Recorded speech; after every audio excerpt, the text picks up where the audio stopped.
Helen Keller নিজে বলেছেন, আমরা হচ্ছে লুই ব্রেলের কাছে তেমন ভাবে ঋণী যেমন ভাবে প্রিন্টের জন্য সারা পৃথিবীর মানুষ গুটেনবার্গের কাছে ঋণী। যারা ব্রেল বই ছাপায় তাদের কি বলবো যে সুন্দর মানসিকতার অভাব। আমাদের দেশে এই দৃষ্টি প্রতিবন্ধী মানুষদের বয়স্ক শিক্ষার কোনো সুযোগ নাই। আমাদের শিক্ষকরা এখন পর্যন্ত সেইভাবে প্রশিক্ষিত না।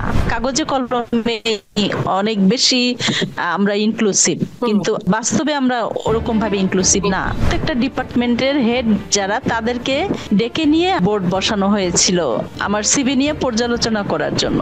সেই সময়টা আমি দেখেছি চাকরি হারানোর পরে যে বেকারত্ব, সেই সময় প্রত্যেকের আচার আচরণ, সেগুলো আজও পর্যন্ত আমাকে কাটার মতো যন্ত্রণা দেয়। আমাকেও গুনতে হবে, প্রতিবন্ধী কিংবা অপ্রতিবন্ধিতার বিচারে নয়। আমি রাষ্ট্রের নাগরিক, সমাজের অংশ। সংবিধানেও আমার কথা স্পষ্ট করে বলা আছে। তাই অধিকার কিংবা সমতা বিধান করবার জন্য হলেও আমাকে গুনতে হবে, অবশ্যই গুনতে হবে। সময়, পরিস্থিতি কিংবা প্রতিবন্ধকতা অথবা নারী কিংবা পুরুষের মাত্রা কখনো বিষয় হয়ে দাঁড়ায় না যদি কারো ইচ্ছে থাকে কাজ করবার, নিজেকে প্রতিষ্ঠিত দেখবার। মানুষ যোগ্য হয়ে জন্মায় না, কিন্তু যোগ্যতা তৈরি করে নিতে হয়। যে যোগ্যতা তার সীমাবদ্ধতাকে পেছনে ফেলে সবার সামনে এগিয়ে দেয়, মাথা তুলে দাঁড়াবার শক্তি যোগায়। কিন্তু যোগ্য মানুষকে চিনতে হবে প্রতিবন্ধিতা দিয়ে নয়, তার মেধা, মনন এবং সর্বোপরি যোগ্যতা দিয়ে। তাই তাকেও গুনতে হবে, অবশ্যই গুনতে হবে। শুধু দর্শক, আমি নার্গিস আক্তার পলি আপনাদের সবাইকে আমন্ত্রণ জানাচ্ছি আমাদের প্রতি শুক্রবারের সাপ্তাহিক আয়োজন আমাকেও গুনতে হবে অনুষ্ঠানটির তৃতীয় পর্বে। আশা করি আমাদের এই গবেষণা ভিত্তিক সাক্ষাৎকার অনুষ্ঠানটি আপনাদের ভালো লাগছে এবং যারা প্রতিবন্ধিতা কিংবা পিছিয়ে পড়া মানুষদেরকে নিয়ে কাজ করছেন, কাজ করতে চাইছেন, তাদের জন্য এই অনুষ্ঠানটি একটি অনেক বড় জীবন্ত দলিল হয়ে উঠবে। বাংলাদেশে গবেষণা খুব কম হয়, বিশেষ করে প্রতিবন্ধী মানুষকে নিয়ে গবেষণা খুব কম দেখা যায়। সবাই প্রতিবন্ধী মানুষদেরকে নিয়ে কাজ করছে, কিন্তু তাদের নিয়ে গবেষণা ভিত্তিক কর্মকাণ্ড পরিচালনা করছে কয়জন?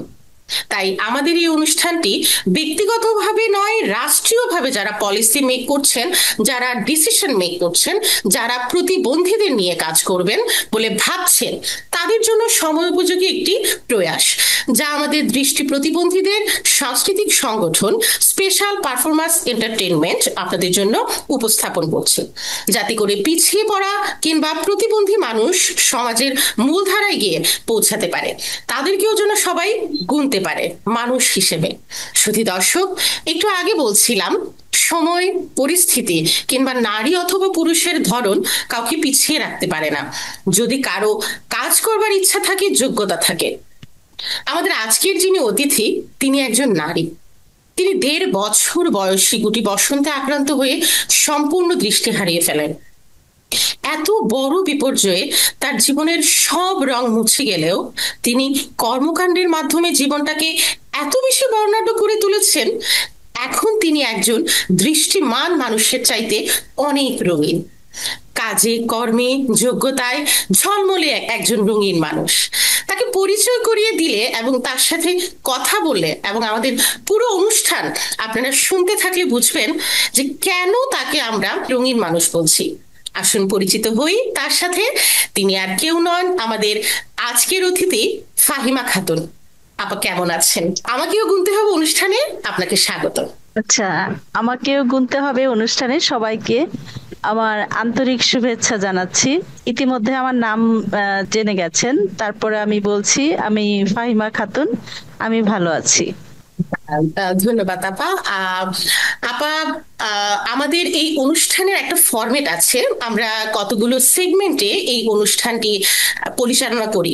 আমাদের প্রথম সেগমেন্ট আমাকেও গুনতে হবে, কারণ আমার একটা গল্প আছে। আপনার গল্প মানেই তো বর্ণাঢ্য কাজ, আপনার ব্যক্তিগত গল্প। তার সাথে সাথে আপনার এই কাজের ধরন এবং এগিয়ে যাওয়া, সেই গল্পটা সবাইকে শোনাতে চাই, এতে সবাই অনুপ্রাণিত হবে। কোথা থেকে শুরু করতে চান আপা? আমি শুরু থেকেই শুরু করতে চাই আমার জন্ম, বেড়ে ওঠা, শিক্ষা গ্রহণ, এখান থেকে যদি শুরু করি। হ্যাঁ, অবশ্যই আপা, অবশ্যই। আচ্ছা, আহ, আপনারা শুনেছেন আমি 1.5 বছর বয়সে গুটি বসন্তে আক্রান্ত হয়ে আমার দৃষ্টিশক্তি হারাই। আমার গ্রামের বাড়ি হচ্ছে মাদারীপুর জেলার আচ্ছা। শিবচর উপজেলার ভদ্রাসন গ্রামে। আমি মানে 80-র দশকে এটা ছিল একেবারেই একটা অজপাড়াগা, কিন্তু বর্তমানে এটা বেশ উন্নত একটা জায়গা হয়ে গেছে। আমাদের তো মানে কালের পরিক্রমায় সবকিছুই পরিবর্তন ঘটছে। হুম হুম তো সেই সময় আমি আমাকে যখন স্কুলে দেয়া হয়, হুম। আমি আমার গ্রামের বাড়ি বলেছি মাদারীপুরে, আর আমি পড়াশোনা করেছি, স্কুলে ভর্তি হয়েছি ঢাকায়, মিরপুরে। আচ্ছা তখন এই স্কুলটার নাম ছিল ব্যাপটিস্ট সংঘ অন্ধ বালিকা বিদ্যালয়। আচ্ছা। তো পরে 2007 সালে যেটা নাম পরিবর্তন করে রাখা হয় ব্যাপটিস্ট মিশন ইন্টিগ্রেটেড স্কুল। আচ্ছা। তো আমি খুব ছোটবেলায় স্কুলে ভর্তি হই। একটা বাচ্চা মানে স্বাভাবিক শিশু যেরকম যেই বয়সে লেখাপড়া শুরু করে আমিও শুরু করেছি, কিন্তু তাদের সাথে আমার পার্থক্য হচ্ছে যে আমাকে স্পেশাল এডুকেশন নিতে হয়েছে। হুম হুম হুম। আর আমাকে আমার বাবা মায়ের কাছ থেকে অনেক দূরে মানে দূরে থাকতে হয়েছে। থাকতে হয়েছে। তো জি, তো আমার এক চাচাতো বোন আছে, সেও দৃষ্টি প্রতিবন্ধী। আচ্ছা। আমার বাবা আমাকে কোনোভাবেই স্কুলে দিতে চাননি, হুম। কারণ ওনার ধারণা ছিল, উনি ভাবতেন যে এতটুকু বয়সে ওকে স্কুলে দিব, ও তো নিজের কাজকর্ম নিজে করতে পারে না, হুম হুম হুম তো ওকে তো অন্য কারো করে দিতে হবে। হুম। তো অপর মানুষ মানে একবার দুবার সে স্বেচ্ছায় কাজ করে দিবে, কিন্তু কোনো এক সময় তো সে কাজটা পারবে না বলে তাকে ধমক দিবে, তখন হুম ওর হুম। কষ্ট হবে যে আমি দেখতে পাই না বলে আমার বাবা মা আমাকে অনেক দূরে দিয়ে দিয়ে দিয়েছেন। সেটাই। কিন্তু আমার চাচা আমাকে মানে জোর করেই, এক কথায় যে আমার চাচা এবং আমার বড় ভাই মিলে আমাকে স্কুলে দেন। তো তখন আসলে স্কুলে সেই মাদারীপুর থেকে ঢাকায় আসা যাওয়া করাটা ছিল খুবই কঠিন ব্যাপার, সুন্দর। কারণ আমাদের একমাত্র বাহন ছিল লঞ্চ এবং হাঁটা পথ। মানে প্রায় শীতকালে 25-26 মাইল হেঁটে এসে আপনার লঞ্চে উঠে ঢাকায় আসতে হতো, আচ্ছা। আর ঢাকায় এসে সদরঘাট থেকে বাসে করে মিরপুরে যেতে হতো। এইরকম তো ওখান থেকে আমি ওই ব্যাপটিস্ট মিশন ইন্টিগ্রেটেড স্কুলেই ক্লাস 6 পর্যন্ত স্পেশাল এডুকেশন নেই। এরপর ক্লাস 7 থেকে ইন্টিগ্রেশন করি হচ্ছে মিরপুর গার্লস আইডিয়াল ল্যাবরেটরি ইনস্টিটিউটে। হুম হুম। তো সেখানেই আপনার এসএসসি এবং এইচএসসি পাশ করি। আচ্ছা। তারপরে ওখানে আসলে থাকার নিয়ম হচ্ছে, হোস্টেলে থাকার নিয়ম হচ্ছে এসএসসি পর্যন্ত, কিন্তু স্পেশাল এভাবে আমাকে রেখে দেওয়া হয়েছিল এইচএসসি পর্যন্ত। চেষ্টা পর্যন্ত। আচ্ছা। তো হ্যাঁ, ওখানকার আসলে প্রত্যেকেই আমার সিনিয়র যে সব মানে দৃষ্টি প্রতিবন্ধী বোনরা ছিল, হুম হুম। এবং স্কুলে যারাই ছিলেন আমাদের টেক কেয়ার করতেন, প্রত্যেকেই আসলে আমাকে মানে আমি সবার কাছ থেকে স্পেশাল আদর যত্ন ভালোবাসা পেয়েছি। হুম হুম হুম। তবে দুজন মানুষের কথা আমাকে বলতেই হবে আলাদা করে, যে দুজন ছিলেন হচ্ছে স্কুলটির প্রতিষ্ঠাতা প্রিন্সিপাল। উনি একজন missionary British, Miss Veronica and Campbell, hmm hmm. এবং আমাদের হাউস মাদার সুবর্ণ অধিকারী। এই দুইজন মানুষ আসলে মানে আমি আজও পর্যন্ত তাদেরকে প্রত্যেকটা কাজে কর্মে সবকিছুতে আমি তাদেরকে স্মরণ করি। আচ্ছা।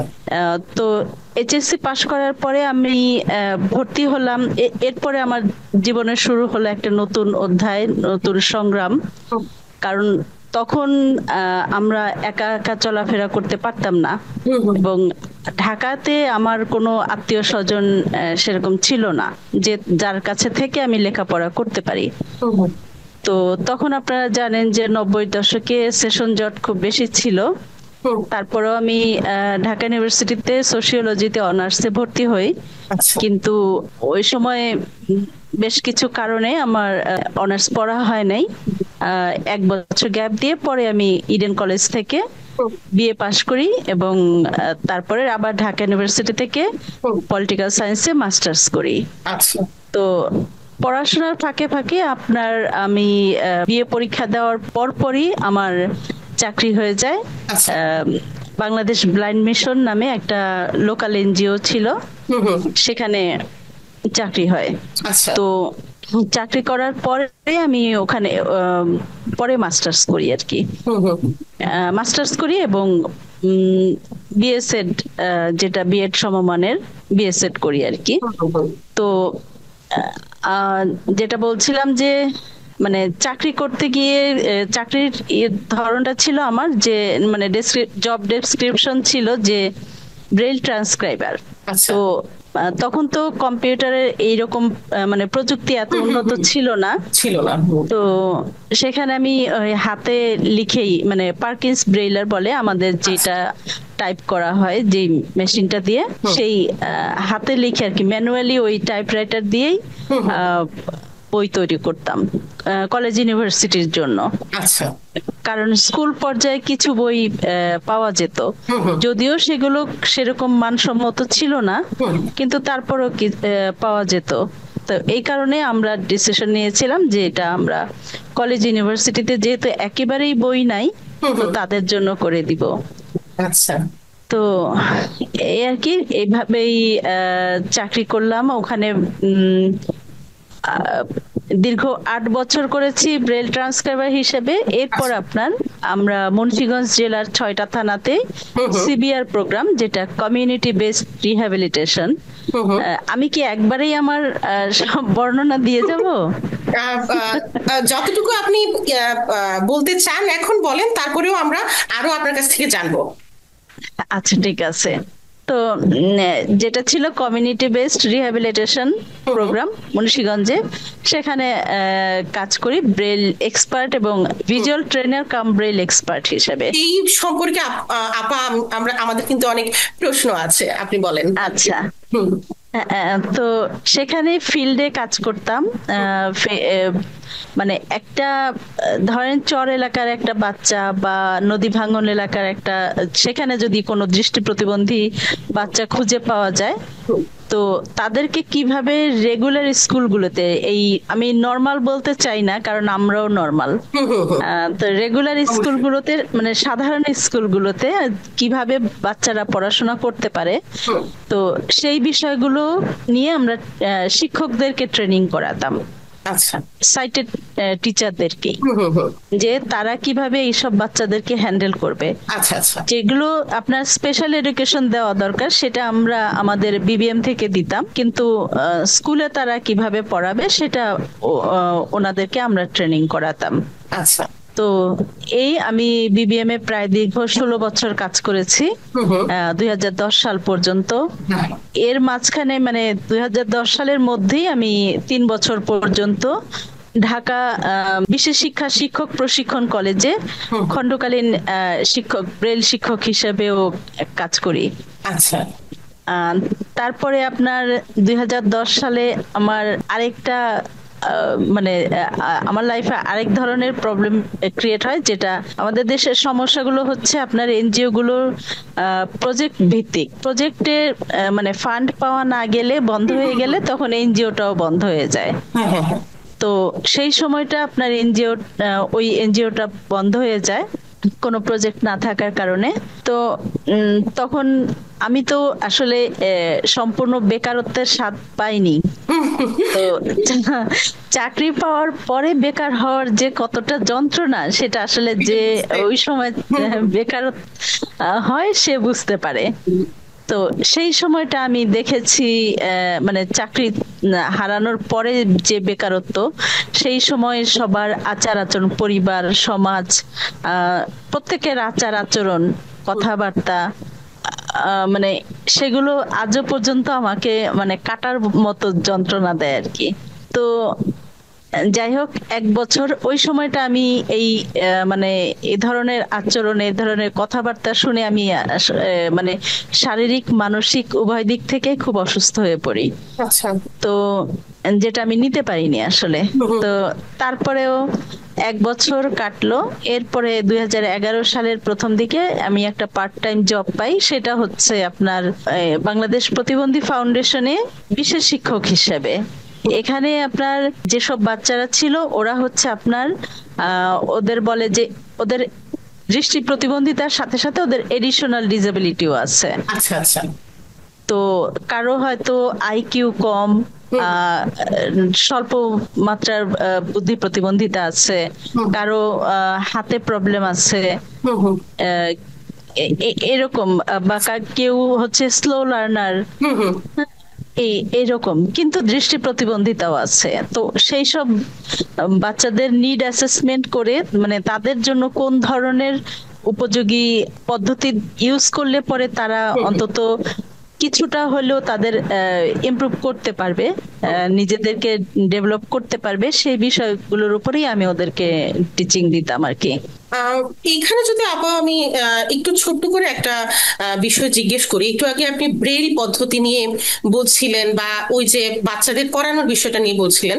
এখন তো সবকিছুই ডিজিটালাইজড হয়ে যাচ্ছে, ইবুক রয়েছে, মানুষ এখন লিখতে চায় না, বেশি টাইপ করতে চায়। এই সময় দাঁড়িয়ে আমাদের ব্রেইল পদ্ধতির লেখা, যেটা দিয়ে দৃষ্টি প্রতিবন্ধীরা লেখে, সে ব্রেইল লেখা বা ব্রেইলের গুরুত্ব কি কমছে, বা আপনি কি মনে করছেন যে দৃষ্টি প্রতিবন্ধী যারা তরুণ রয়েছেন তারা ব্রেইল শেখা থেকে উৎসাহ কি হারিয়ে ফেলছে? হ্যাঁ, ব্রেল শেখা থেকে উৎসাহ হারিয়ে ফেলছে। এটার কিছু কারণ হচ্ছে যে আমি মনে করি যে আপনার এইসব শিক্ষার্থীদেরকে যারা ব্রেল শেখায়, প্রথম ধাপে প্রথম পর্যায়ে যারা ব্রেল শেখায় তারা সঠিক পদ্ধতিতে তাদেরকে শেখায় না, যার কারণে ব্রেল শেখার প্রতি তাদের একটা ভীতি বা অনাগ্রহ কাজ করে। হ্যাঁ, আর যেটা বলছেন যে ব্রেল পদ্ধতির গুরুত্ব কমে যাচ্ছে কিনা, আমি আপনাকে একটা প্রশ্ন করি যে আপনি কম্পিউটার দিয়ে লেখেন আর যেভাবে লেখেন, আপনার কালির লেখার গুরুত্ব কি কমছে? না। আপনি যেভাবে বের করেন না কেন, তাই না, আপনার কালির লেখার গুরুত্ব কি কমছে? আপনাকে তো এই একটা না একটা পর্যায়ে আপনি সবকিছু কি কম্পিউটারে ইউজ করতে পারেন? মানে নিজের দৈনন্দিন জীবনে যে জিনিসটা প্রয়োজন সেটা কি আপনাকে কলম ব্যবহার করতে হচ্ছে না? অবশ্যই। তা না হলে তো আপনার এই কাগজ কলম এগুলো কিছুই থাকতো না, তাই না, লেখার যদি গুরুত্ব না থাকতো। হেলেন কেলার নিজে বলেছেন যে আমরা হচ্ছে লুই ব্রেলের কাছে তেমন ভাবে ঋণী যেমন ভাবে প্রিন্টিং প্রেসের জন্য মানে এই প্রিন্টের জন্য হচ্ছে সারা পৃথিবীর মানুষ গুটেনবার্গের কাছে ঋণী। তাহলে আমি কি করে বলি যে গুরুত্ব কমছে? আপনার সবাই মানে সবাইকে হচ্ছে ওই যে যারা রেকর্ড শুনে, অডিও শুনে শুনে লেখাপড়া করছে বা কাজকর্ম করছে, তাদেরকে প্রতিনিয়ত কিন্তু ভয়েস সিনথেসাইজারের উপরে ডিপেন্ড করতে হচ্ছে, তাই না? তো এটা কিন্তু সব ক্ষেত্রে ইউজ করা সম্ভব না। আমি এটার বিরোধিতা করছি না, কিন্তু ধরেন যে ক্লাউডলি মানে কি বলে, যেটা যে জনবহুল এলাকা, হ্যাঁ, ভিড়ের মধ্যে ধরেন আমাকে কোনো একটা ক্লাস নিতে হবে, সেখানে আমি যদি একটা পেপার প্রেজেন্ট করি, সেক্ষেত্রে মানে যদি যে ব্যক্তি আপনার অডিও শুনে শুনে সে একবার অডিও শুনবে তারপরে সে প্রেজেন্ট করবে, আর এবং আপনি কালির লেখা দিয়ে পড়ে প্রেজেন্ট করছেন, আপনার আমার মধ্যে কোনো পার্থক্য থাকবে? কালির লেখা কোনো পার্থক্য থাকবে না, তাই না? সেটাই। লেখা আপনি লিখে আপনি কালির লেখা দেখে পড়ছেন, কিন্তু যে ব্যক্তি অডিও শুনে শুনে পেপার প্রেজেন্ট করবে, তার সময় এবং তার মানে অন্যরা যারা তার পেপার দেখছে তার কিন্তু কনসেন্ট্রেশন চলে যাবে তাদের, তাই না? তো ব্রেইলের গুরুত্ব কখনোই কমবে না। আপনি দেখেন যে হ্যাঁ, প্রযুক্তি উন্নত হচ্ছে এবং উন্নতির সাথে সাথে আপনার ব্রেইলকেও সেইভাবে মানে ডিজিটালাইজ করার মানে পদক্ষেপ নেওয়া হচ্ছে। যেমন মনে করেন যে লিফটে, বাইরের দেশে তো সব ক্ষেত্রেই ব্রেইল ইয়ে করা আছে, ট্যাগ করা আছে, কিন্তু আমাদের এখানে হয়তো এখন পর্যন্ত সেইভাবে হয় না।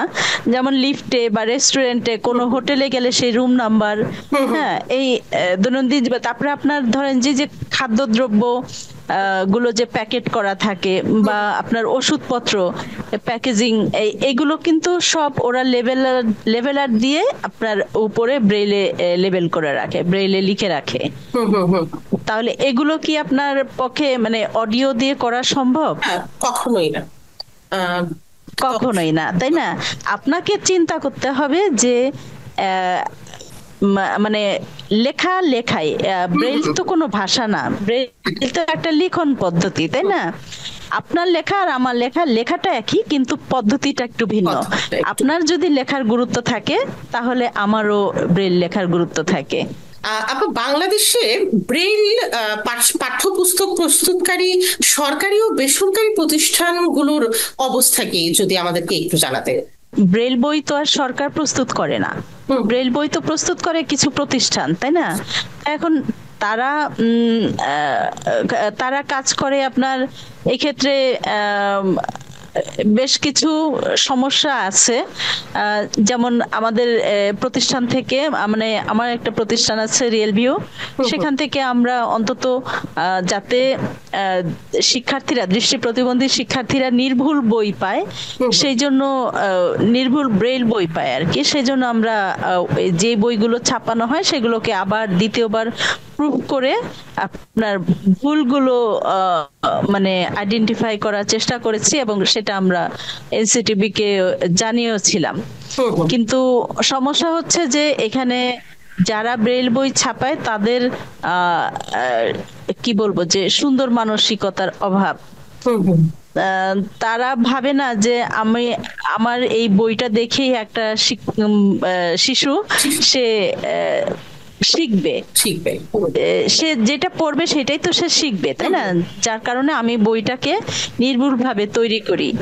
তো এই মানসিকতা যতদিন না আসবে, এখন এটাকে যদি ব্যবসায়িক হিসেবে দেখা হয়, এটা আসলে আমাদের সবার জন্যই দুঃখজনক। এই মানসিকতা পরিবর্তন করা দরকার। আচ্ছা আপা, আপনি তো প্রাথমিক এবং মাধ্যমিক শিক্ষা প্রতিষ্ঠানগুলোতে একীভূত শিক্ষা অর্থাৎ ইনক্লুসিভ এডুকেশন নিয়ে কাজ করেছেন। বর্তমানে ইনক্লুসিভ এডুকেশনের পরিস্থিতি কি বাংলাদেশে? আমি সব ধরনের এডুকেশন নিয়ে কাজ করেছি, হ্যাঁ, এবং আমি 2000 সাল থেকে আপনার 2010 সাল পর্যন্ত বললাম যে সিবিআর প্রোগ্রামে কাজ করেছি। সেখান থেকে আমার একটাই, এটা বলতে পারেন যে গবেষণা করার মতো। আমি পুরো এলাকা মুন্সিগঞ্জের আনাচে কানাচে প্রতিটা জায়গায় আমি নিজে গিয়েছি। হ্যাঁ, যেখানেই দৃষ্টি প্রতিবন্ধী শিশু বা ব্যক্তি পাওয়া গেছে সেখানেই আমি সেই এলাকায় আমি দেখতে গিয়েছি তাকে। তো আমার যেটা মনে হয়েছে যে দেশে যে মানে দৃষ্টি প্রতিবন্ধীদের জন্য যেসব প্রচলিত শিক্ষা পদ্ধতি, ধরেন যে বিশেষ শিক্ষা, সমন্বিত শিক্ষা, একীভূত শিক্ষা, প্রত্যেকটা শিক্ষায় মানে এক একজনের জন্য কি বলবো, যে কোনো নির্দিষ্ট শিক্ষা ব্যবস্থা না, যার জন্য যেটা প্রযোজ্য তাকে সেই শিক্ষাই গ্রহণ করতে দেওয়া উচিত, সেটাই গ্রহণের সুযোগ দেওয়া উচিত। আচ্ছা, যে যেমন মনে করেন কি, আমাদের দেশে কিন্তু গৃহভিত্তিক শিক্ষা নাই দৃষ্টি প্রতিবন্ধী মানুষের জন্য, এটা থাকা দরকার। মনে করে যে বয়স হয়ে গেলে তাকে, মানে যারা চক্ষুষ্মান তারা কি বয়স্ক শিক্ষা নিচ্ছে না? কিন্তু আমাদের দেশে এই দৃষ্টি প্রতিবন্ধী মানুষদের বয়স্ক শিক্ষার কোনো সুযোগ নাই। হ্যাঁ, এটা থাকা উচিত, কারণ যে কয়দিনই মানুষ তো কতদিন বাঁচবে সেটা বলতে পারে না। অন্তত নিজের মতো করে নিজের একটু অন্তত জীবনটাকে উপভোগ করা, পৃথিবীটাকে জানা, তাই না? সে যেই বয়সী হোক, সেটা তো এটা তো তার একটা অধিকার। অবশ্যই। আপা, আপনি যে চক্ষুষ্মান বলেছেন, তো রেগুলার স্কুলগুলোতে যেসব চক্ষুষ্মান শিক্ষক রয়েছেন তারা তার শ্রেণীতে একজন দৃষ্টি প্রতিবন্ধী এবং প্রতিবন্ধী শিক্ষার্থীকে কিভাবে পাঠদান এবং শ্রেণীকক্ষে সহযোগিতা করতে পারেন বলে আপনি মনে করেন বা সুপারিশ করেন?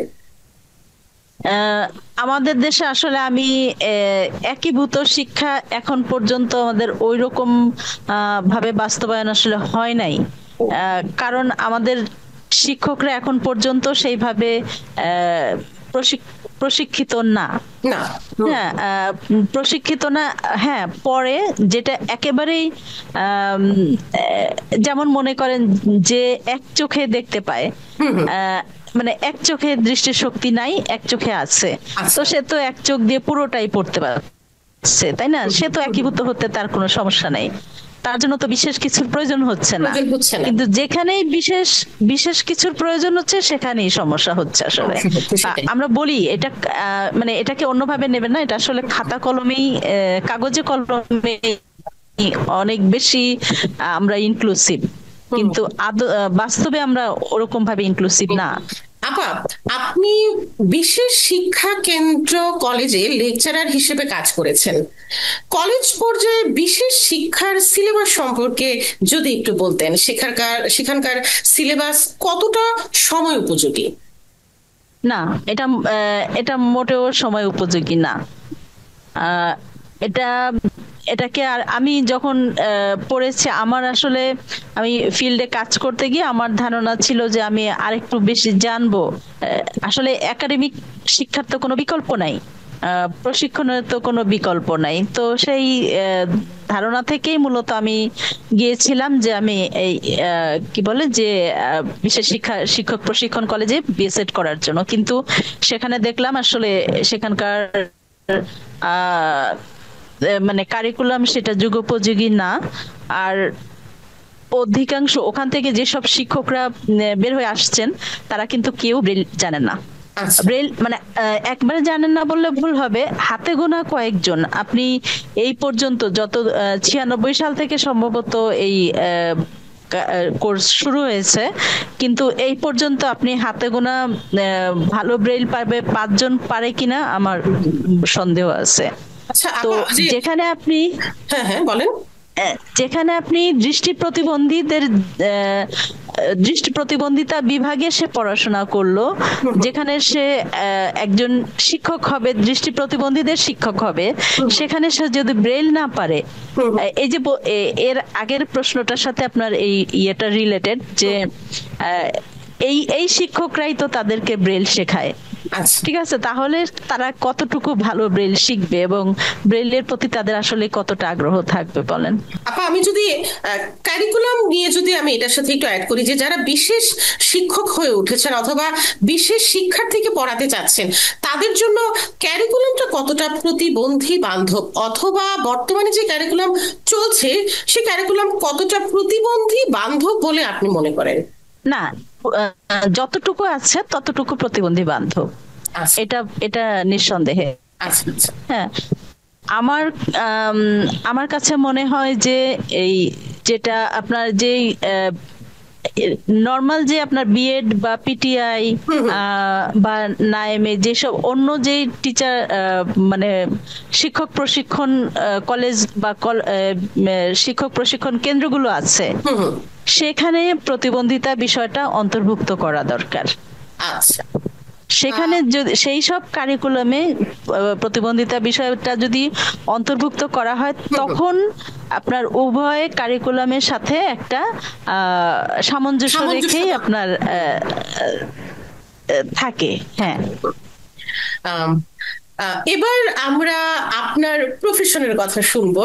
আমরা জানি আপনি একটি বাণিজ্যিক প্রতিষ্ঠানে প্রিন্সিপাল অফিসার হিসেবে কাজ করছেন। বাংলাদেশে প্রতিবন্ধীদের কাজের জায়গাগুলো খুবই সংকীর্ণ এবং ততটা প্রতিবন্ধী বান্ধব নয়। তারপরেও এত চ্যালেঞ্জিং একটা জায়গায় বাণিজ্যিক প্রতিষ্ঠানে কাজ করছেন, এ ব্যাপারে যদি কিছু বলতেন। আচ্ছা, আমি 2011 সালের নভেম্বরে হচ্ছে আল আরাফা ইসলামী ব্যাংক, তখন ছিল লিমিটেড, এখন পিএলসি, এতে যোগদান করি একজন অফিসার হিসেবে। এটা খুবই চ্যালেঞ্জিং ছিল। আমি বললাম যে আমি বেকার, প্রায় অর্ধ বেকার উভয়টাই ছিলাম 11 সাল পর্যন্ত। তো আমার জন্য আসলে মানে আমার জন্য না, আমাদের বারডো একটা প্রতিষ্ঠান, ওখানকার সাইদুল হক ভাইকে সবাই মোটামুটি চিনেন। উনি 21শে পদক প্রাপ্ত একজন, মানে সমাজসেবার জন্য উনি 21শে পদক পান আর কি, গত বছর সম্ভবত। তো উনি ওনার একটা প্রজেক্ট হিসেবেই নিয়েছিলেন দৃষ্টি প্রতিবন্ধীদের জব প্লেসমেন্ট নিয়ে। তো সেখান থেকে উনি মানে রীতিমতো আমাদের যে ব্যাংকের চেয়ারম্যান ওনার সাথে যোগাযোগ করেন, কিন্তু ওনার ইচ্ছা থাকলেও বোর্ডের অন্যদের কোনো ইচ্ছা ছিল না নেওয়ার। তো তাদের পরবর্তীতে তাদের মানে অনেক কথাবার্তা হয় যে ঠিক আছে, মানে ওই সাইদুল হক ভাইয়ের সাথেই আলাপ আলোচনা হয়েছে যে ঠিক আছে, তাকে কোনো বেতন দিতে হবে না, বেতন প্রয়োজনে আমি দেব, তবু আপনারা তাকে সুযোগ দেন। মানে তার কথা ছিল যে একটু সুযোগ দেন, দেখা যাক যে সে কি করতে পারে। তো তারা বললেন যে না, সেটা কি করে হয়? তো বলছে যে হ্যাঁ, আপনাদের বেতন দিতে হবে না, আপনারা ওকে নেন। তারপরে ওনারাই বললো যে আচ্ছা ঠিক আছে, তা আমরা নিব, কিন্তু আমরা শুধু আসা যাওয়ার কনভেন্সটা দিব। বলছে ঠিক আছে, তারপরও নেন। তো এরপর বলে যে ঠিক আছে, তাহলে তার সিভি দেন। এরপর আমার সিভি দিলাম, সিভি দেখে তারা অ্যাস্ট্রনিস্ট হয়ে গেল। তখন তাদের ধারণা হলো যে, এবং শুধু বোর্ডের ডিরেক্টররা না, আমাদের প্রত্যেকটা ডিপার্টমেন্টের হেড যারা, তাদেরকে ডেকে নিয়ে আমার মানে বোর্ড বসানো হয়েছিল আর কি, আমার সিভি নিয়ে পর্যালোচনা করার জন্য। আচ্ছা। তো তাদের কথা ছিল, তাদের ধারণা হলো যে যে মানুষ এই সিভিটা যার যে অর্জন করেছে, সে কিছু করতে না পারলে তো এটা সে অর্জন করতে পারে নাই। সেটাই, অবশ্যই সে কিছু না কিছু করতে পারে। তো আমরা তাকে সুযোগ দিয়ে দেখি। তো সবাই পরে আমাকে বলছেন, আমি জয়েন করার পরে আমার ডিপার্টমেন্টের কয়েকজন হেড আমাকে বলছেন যে আপনার সিভি দেখেই আসলে সবাই প্লিজড হয়ে আপনার প্রতি ইয়ে করে নেওয়ার জন্য আগ্রহী হলেন। তো তারপরে বোর্ডের থেকেই পাশ করে, মানে স্পেশাল ভাবেই আসলে আমাকে তারপরে নেওয়া হয়। তো কিন্তু নেওয়ার আমি জয়েন করার পরে আপনার সবার আচার আচরণ তো আসলে একরকম না, এবং হবেও না, এটা আশা করাটাও ঠিক না। তো অধিকাংশের ইয়ে ছিল যে যেহেতু এটা একটা ইসলামী ব্যাংক, থাকুক না, মানে আমাকে দিও, আমি আরো একজন ব্লাইন্ড মানুষকে সুযোগ দিছে, কত টাকা পয়সাই তো তারা কত ভাবে খরচ করে, তো এটা না হয় আমার পিছনে খরচ করলো, হ্যাঁ এটা সওয়াবের একটা কাজ। তো এভাবেই নিল। এবং আপনি অবাক হবেন শুনে যে আমি প্রায় 6 মাস পরে অফিসারদের জন্য যে চেয়ার ব্যবহার করা হয়, সেই চেয়ার আমি 6 মাস পরে পাই। কারণ যিনি লজিস্টিক সাপোর্ট দেন, তার ইয়ে ছিল যে সে তো বসতে পারতেছে, মানে তাকে বারবার বলা হচ্ছিল যে আপনি তার জন্য চেয়ারের ব্যবস্থা করেন না, কারণ আমার ব্যাক পেইন ছিল, আমি বসতে আমার খুবই কষ্ট হতো। কিন্তু তারপরও ওনার কথা ছিল যে মানে আমি সুযোগ পাইছি, চাকরি পাইছি, তারপরে এমনিতেই দেখতে পাই না, একটা চেয়ার পাইছি, এটা তো যথেষ্ট। মানে তার ইনডাইরেক্টলি এরকম আচরণ ছিল। তো যাই হোক, এইরকম। তো অধিকাংশই আমার কলিগ বলবো যে আমার ডিপার্টমেন্টের ইনচার্জ, ওনারা সত্যি খুব ভালো, মানে কোঅপারেটিভ এখনো পর্যন্ত আমার। তবে একটা জিনিসকে বলে আমি মনে করি যে আমি যেখানেই কাজ করি না কেন, আমার প্রতিবন্ধিতা আসে ঠিক আছে, কিন্তু আমার অবশ্যই আগে হচ্ছে আমাকে নিজেকে যোগ্য করে গড়ে তুলতে হবে। আমার যদি যোগ্যতা না থাকে, আমি শুধু আমার প্রতিবন্ধিতার দোহাই দিয়ে আমি কোথাও টিকে থাকতে পারবো না। আমি ঢুকতে পারবো ঠিক আছে, হ্যাঁ 1-2 দিন আমি ঢুকতে পারবো ঠিক আছে, কিন্তু আমি টিকে থাকতে পারবো না। এটা কিন্তু কর্পোরেট সেক্টর, তাই না? এখানে প্রতিনিয়ত কিন্তু কম্পিটিশন করেই টিকে থাকতে হয়। হ্যাঁ, কেউ আমাকে সুযোগ দেয় না, আমাকে কিন্তু অনেক চ্যালেঞ্জের মধ্য দিয়ে যেতে হয়, প্রতিটা পদক্ষেপে আমাকে প্রমাণ করতে হয় যে না আমি পারি।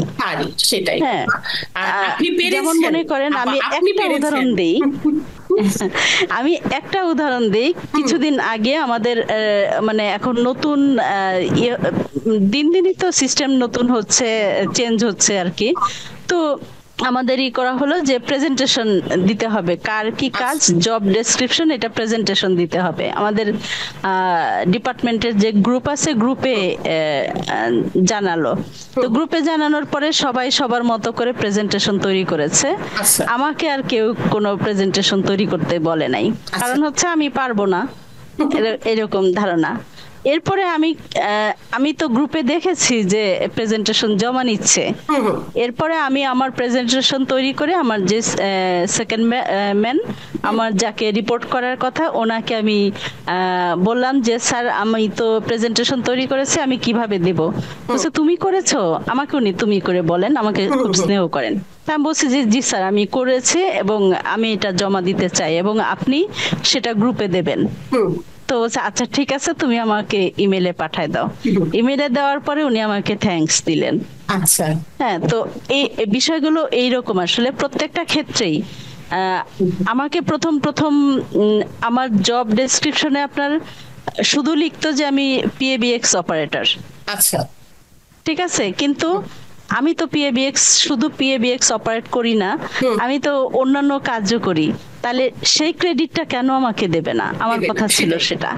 ঠিক আছে, তারপরে আমি করলাম যে আমার জব ডেসক্রিপশন আমি নিজে লিখে দিলাম।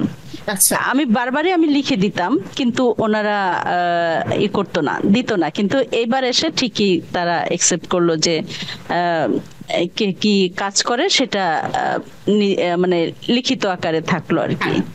বাহ। এবারে আমরা আপনার একেবারে ব্যক্তিগত একটি উদ্যোগ সম্পর্কে আপনার কথা বলবো। আপনার প্রতিষ্ঠান রিয়েল ভিউ, এটা সম্পর্কে আমরা একটু জানতে চাই। আচ্ছা, আমি বলেছি যে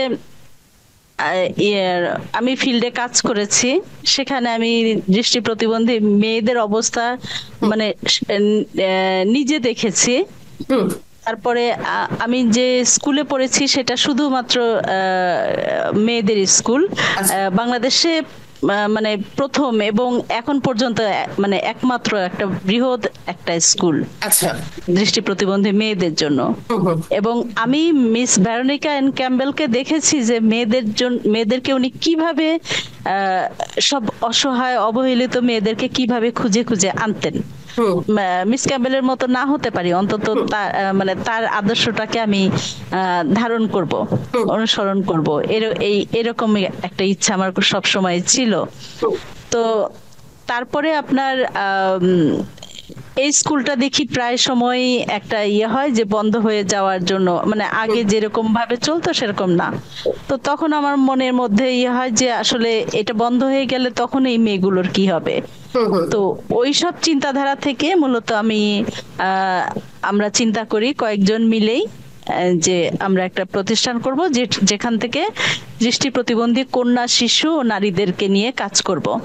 এবং আমাদের আলটিমেট গোল হচ্ছে একটা শেল্টার হোম করা, যেখানে এখানে আবার আমার নিজের জীবনের যে এই যে বললাম যে আমি ইন্টারমিডিয়েট পাশ করার পরে যখন বের হই, তখন আমার লাইফে একটা ছন্দপতন ঘটে। সেই সময়টা মানে একমাত্র নিরাপদ আশ্রয় মানে স্থল না থাকার কারণে, আশ্রয়স্থান না থাকার কারণে, তো যে কারণে আমার ভেতরে দাগ কাটে যে না আমাকে আসলেই, এবং দেখছি প্রতিনিয়ত আমরা মানে অভিজ্ঞতা লাভ করতেছি যে আসলে নিরাপদ আশ্রয়টা আমাদের জন্য কতটা দরকার।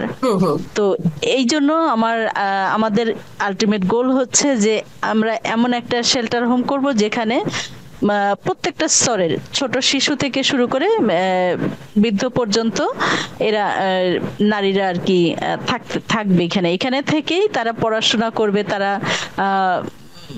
মানে জীবন ধারণ করবে, চাকরি বাকরি করবে। হ্যাঁ, এবং যারা চাকরি বাকরি করতে পারবে না, তাদের মানে মৃত্যুটাও যেন সুন্দর নিরাপদ হয়। এরকম একটা ইচ্ছা আমাদের মানে আপনার সত্যি এই অনেক অনেক ভালো একটি উদ্যোগ আপনার প্রতিষ্ঠান রিয়েল ভিউর জন্য অনেক অনেক শুভকামনা। আপু, নারী পুনর্বাসন পরিস্থিতি সম্পর্কে যদি আমরা একটু বলি, বাংলাদেশের নারী পুনর্বাসন পরিস্থিতিটা এই মুহূর্তে পরিস্থিতি সম্পর্কে আপনি একটু বলবেন। বর্তমানে বিশেষ করে প্রতিবন্ধী নারীদের পরিস্থিতি কি আমরা জানি। বিভিন্ন জায়গায় বাসা ভাড়া পাওয়া থেকে শুরু করে আরো অনেক ধরনের প্রতিবন্ধকতা যেখানে একজন দৃষ্টিসম্পন্ন নারীরা সম্মুখীন হন, সে জায়গায় একজন দৃষ্টি প্রতিবন্ধী নারী তো আরো বেশি এসব চ্যালেঞ্জের শিকার হচ্ছে। সেই জায়গাগুলোতে সরকার কি কি পদক্ষেপ নিতে পারে বলে আপনি মনে করেন? আসলে পুনর্বাসনের অবস্থাটা খুবই খারাপ। কারণ হচ্ছে যে দেখেন, আমি চাকরি করছি, সবার ধারণা হচ্ছে, মানে আমার কলিগদের ধারণা, আমাকে প্রায় সময় বলে যে আপনি এত টাকা বেতন পেয়ে কি করেন, একা মানুষ। হ্যাঁ, তা প্রায় সময় এই কথাটা শুনতে। তারপরে আমি বললাম যে আপনি শুধু যাতায়াতের জন্য কত টাকা খরচ করেন আর আমি কত টাকা খরচ করি। হ্যাঁ, আমি মাসের অন্য খরচ করি বা না করি, কিন্তু আমাকে অফিসে আসা যাওয়া করার জন্য প্রায় 7-8 হাজার টাকা আমাকে গাড়ি ভাড়া রেখে দিতে হবে, যে এই টাকা আমাকে খরচ করতে হবে। অথচ আপনি তো যে কোনো জায়গা থেকে আপনার পকেটে টাকা নেই, আপনি হেঁটেও চলে আসতে পারবেন, তাই না? তো এই খরচটা তো আপনার লাগছে না। তো এইরকমই বিষয়গুলো আসলে বাসা ভাড়াও আমাদেরকে নিতে হয়। যেমন একই তো হচ্ছে, ভাড়া দিতে চায় না, তারপর কিন্তু আমাদেরকে নিতে হবে যে মেইন রোডের কাছে যেখানে আপনার রিক্সা গাড়ি এগুলো ওখানে যাবে। তারপরে হচ্ছে যে আনুষঙ্গিক যে ব্যবস্থাপনা সেগুলো ভালো থাকতে হবে। তো সবকিছু মিলেও কিন্তু আমাদেরকে বাসা ভাড়াটাও বেশি দিতে হবে। মানে প্রতিটা পদক্ষেপই আসলে কিন্তু আমাদের খরচটা বেশি। আর সেই ক্ষেত্রে আমি বলবো যে মানে এই পুনর্বাসন ব্যবস্থাটা আসলে সরকার ইনক্লুসিভ করতে পারে। যেমন এই যে মানে আমি বলবো যে আমার একজন পরিচিত, উনি ওনার নাম হচ্ছে অঞ্জলি। তো অঞ্জলি আপা, উনি নিজে ব্লাইন্ড। ওনাদের একটা ঐতিহাসিক পরিচয় আছে, সেটা হচ্ছে যে অঞ্জলি আপার ভাই ছিলেন আমাদের যে অধ্যাপক শামসুজ্জোহা, যিনি গণ অভ্যুত্থানের সময় যে শিক্ষক আর কি প্রাণ দেন প্রথম, হ্যাঁ, ওনার বোন। আচ্ছা। তো ওনাদের আবার অন্য কাহিনী যে ওনাকে কখনো, ওনাদের সোশ্যাল স্ট্যাটাসের কারণে ওনাদেরকে কখনো ঘর থেকে বের করা হয় নাই। তো তাকে শেষ ওই কখনো মানে খালাতো ভাইয়ের বাসায়, কখনো মামাতো ভাইয়ের বাসায়, এরকম করে মানে এক একজনের বাসায় রাখা হতো। তারপরে তাকে রাখা মানে করা হলো যে আমি তাকে পরামর্শ দিলাম যে ঠিক আছে, আপনি আগারগাঁয়ে যে প্রবীণ হিতৈষী সংঘ আছে ওখানে দেখেন। তো ওখানে গেল, সেখানে জানালো যে যেহেতু সে দেখতে পায় না, এই জন্য তাকে রাখা হবে না। সেখানে কিন্তু আপনার একটা বয়স হলে তো সবাই দৃষ্টি প্রতিবন্ধিতার শিকার হয়, তাই না? কিন্তু সেটা তখন তাকে রাখা হয় নাই। তাকে তারপরে অনেক টাকা খরচ করে এমনি নর্মাল যে হোম সেখানে রাখা হয়েছিল, মানে গভর্নেন্স সাথে দিয়ে দুজনের খরচ বেয়ার করতে হইতো আর কি। আলাদাভাবে গভর্নেন্স রেখে তাকে ওখানে রাখা হয়েছে। তাহলে মানে আমি দেখলাম যে আমাদের মানে দৃষ্টি প্রতিবন্ধী নারীদের জন্য আসলে আমরা তো রেগুলার হোস্টেল, সরকারি যে হোমগুলো সেখানেও থাকতে পারবো না। তো এই জন্যই প্রয়োজন যে যাই করুক না কেন, মানে যে কোনো হোমগুলোতে বা হোস্টেলগুলোতে, ইভেন যে কলেজ হোস্টেল বলি, যে সেই সব কর্মজীবী হোস্টেল, সব জায়গাতেই ইনক্লুসিভ হওয়া উচিত। আচ্ছা আপু, এখন আমরা আরেকটা সেগমেন্টে আমরা যাব। আমাদের এই সেগমেন্টটা হচ্ছে আমাকেও গুনতে হবে, কারণ আমি এই সমাজের নাগরিক হিসেবে আপনি কি কি অধিকার পাচ্ছেন আর কি কি অধিকার পাবেন বলে মনে করেন? না, আমি সমাজের অধিকার পাচ্ছি, কারণ হচ্ছে যে আমি অর্জন করেছি, আমি অর্জন করে নিয়েছি, তাই না? আমাকে ভালো কথা, আইন পাশ করেছে মানে প্রতিবন্ধী অধিকার সুরক্ষা আইন 2013 পাশ হয়েছে, কিন্তু সেটা তো যথাযথ প্রয়োগ হচ্ছে না। সেটাই। এখন আমরা যারা পাচ্ছি, খুব কম সংখ্যক মানুষ কিন্তু আমার অধিকার সম্পর্কে আমি সচেতন, বা আমি সেই নিজেকে ফোকাস করতে পারছি যে আমার এই অধিকারটা আমাকে এইভাবে দাও, আমি আমার যোগ্যতা অর্জন করে আমি চাইতে পাচ্ছি, তাই না? অধিকাংশ তো চাইতে পারছে না, এই পর্যায়ে আসতে পারছে না। এটা একটা। আর আমি অবশ্যই আমার সমাজের প্রতি আমি আমার কর্তব্য পালন করছি, কারণ আমি চাকরি করছি, আমি ট্যাক্স দিচ্ছি গভর্নমেন্টকে। আমি যদি এখানে আরেকটু ছোট্ট করে অ্যাড করি যে এটা আসলে আমাদের পরের সেগমেন্টে বা আপনার কথার সাথে চলে আসছে, এই জন্য আমি বলছি যে আমাদের জি এই জি সেগমেন্টের নাম হচ্ছে আমাকেও গুনতে হবে, কারণ এই সমাজের কাছে, রাষ্ট্রের কাছে আমার কিছু প্রত্যাশা আছে। ব্যক্তি ফাহিমা খাতুন সমাজের কাছে, সমাজের দৃষ্টিমান মানুষের কাছে কি প্রত্যাশা করে?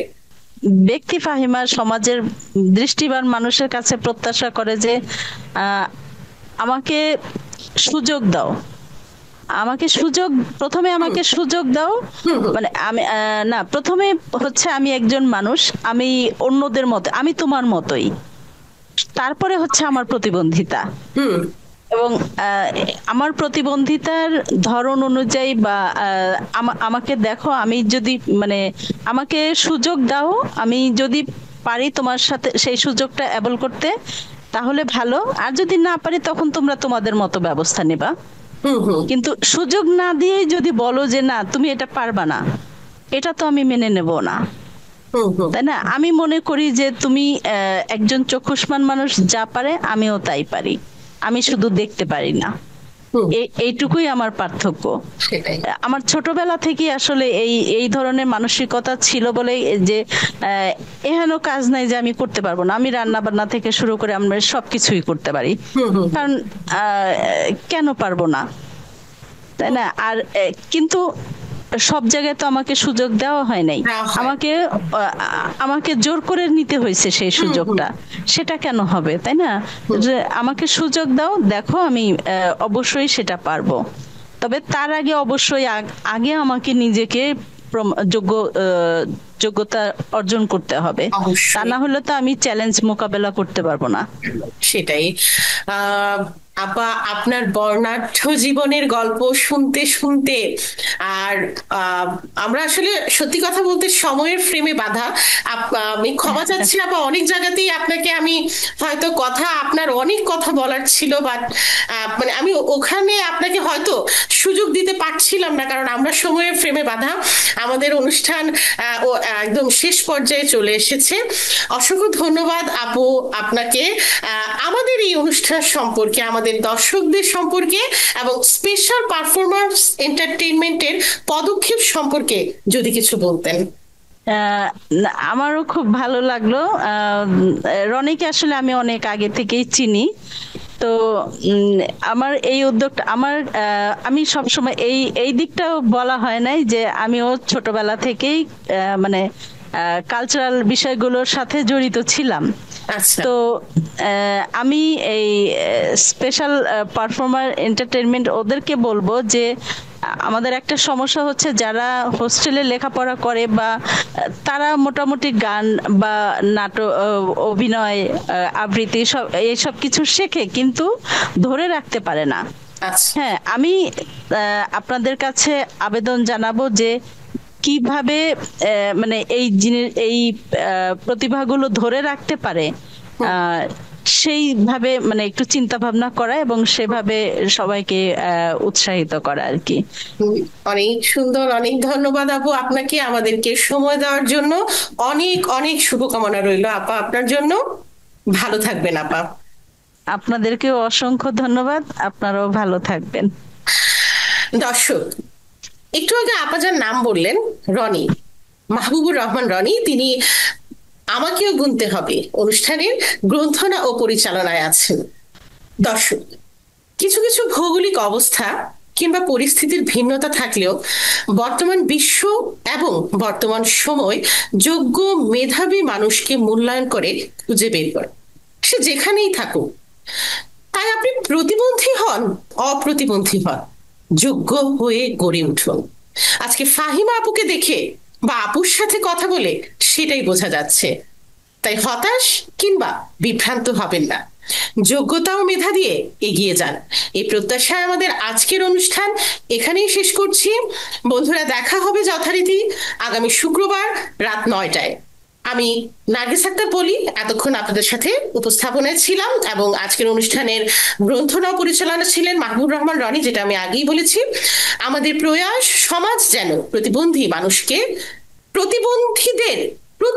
মানুষের যোগ্যতাকে খুঁজে নিতে পারে, তাদেরকে যেন গুনতে পারে, তাদেরকে যেন গুনে নেয়। সবাই ভালো থাকুন, আল্লাহ হাফেজ। স্পেশাল পারফরম্যান্স এন্টারটেইনমেন্ট, সৃষ্টির আনন্দে প্রতিবন্ধিত্ব করব জয়। আমাকে গুনতে হবে, অবশ্যই গুনতে হবে।